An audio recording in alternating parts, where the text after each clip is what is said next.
This is day 286, the existential crisis of the looking glass. When looking into a mirror, unless there are imperfections in the surface or issues with lighting, the mirror will reflect back exactly what it sees. However, every time you look into the mirror and see a reflection coming back at you, there is a moment of existential crisis. This is because your human brain has been perfectly designed over thousands of years of evolution to be an absolute expert in quickly judging value in what you see. Should you run? Should you fight? Should you be attracted? Should you be afraid? Should you be interested? All of this is processed in a matter of moments, and you derive conclusions extremely quickly. Through this effort, you ultimately only see what your brain wants you to see. Thus, we have an existential crisis. Your brain does not passively reflect reality, it actively filters, interprets, and sometimes distorts what you see based on perception, attention, memory, and even your emotions. Your eyes send raw visual data to your brain, but only a portion of it is consciously processed. This gets pretty technical, but there is a fascinating research in this area. The visual cortex is quite advanced and can process basic shapes, colors, and even spatial relationships. There's a special part of your brain that specializes in recognizing faces, including your own. You will ultimately engage in selective attention, which means your brain focuses on certain features, such as a blemish, your hair, your facial expression, while it will completely ignore others. What you notice is determined by what is relevant to you in that moment. If you feel fat, you are correct. You will see the fat. If you think you are unhealthy, you will notice those signs. If you are feeling insecure, you are most likely to zoom in on those perceived flaws. There's an important consideration and something to be highly aware of. You do not see what is there. You see what your brain expects or believes that is there. In effect, you process things from the top down, the top being your memory, your expectations, and your prior knowledge. This means your mental image of yourself can bias what you actually see. You may reinforce a self image that is not fully accurate, either positively or negatively. Consider this: the mirror image is not what others see when they look at you. From a simple perspective, what you see in the mirror is reversed. This mirror reversal can alter your perception of facial symmetry and proportion. I read a story in a psychology journal that noted people prefer their mirror image more than their actual photographed image because they are more familiar with it. When they see a photo of themselves, they immediately react negatively.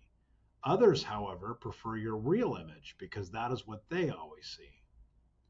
This proves a significant point, which is that you never actually see reality. You see what your brain decides to interpret. Note that a young child under the age of 1 will not be able to recognize themselves. They have not developed self-recognition because this is complex. The combination of multiple areas of the brain has to work in unison to be able to see, detect, and recognize your own image. This complexity reinforces just how biased we are and how we see ourselves and everything else around us. On top of all of this, other areas of your brain affect how you emotionally interpret your appearance when looking in the mirror. On a good day, you may see yourself as more attractive. On a bad day, your focus may be drawn to perceived imperfections. This is called affective bias. Your emotional state skews your visual and cognitive interpretation of the mirror image. In addition, when you look at yourself, you tend to spotlight certain things. You overestimate how much others notice specific features that you focus on. So why do I bring this up? For one thing, stop believing every conclusion you reach when looking in the mirror. However, in a more poignant observation, what you see is not always reality. The way you perceive things is not the way that they are. It is important to take a second or third look at things before making decisions, because often you are being swayed by one or more of these interpretations, the same way you are when looking at yourself in the mirror.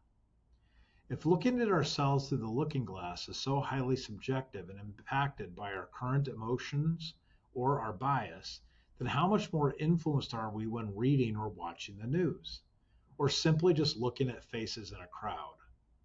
I'm sitting in an office building overlooking a beach community right now.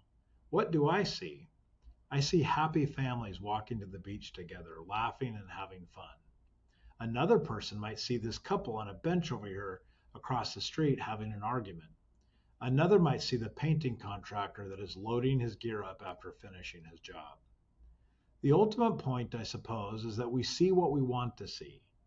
This realization that our perception is so heavily filtered by emotion, memory, and expectation offers us a kind of quiet reassurance. If what we see in the mirror is shaped by what we believe, then perhaps things are not as bad as they appear in our most anxious or self critical moments.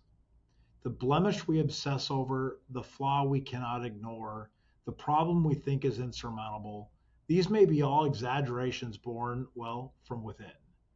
By understanding this, we can learn to pause, to question, to reframe. We can remember that what we see is not the full truth, only a version of the truth.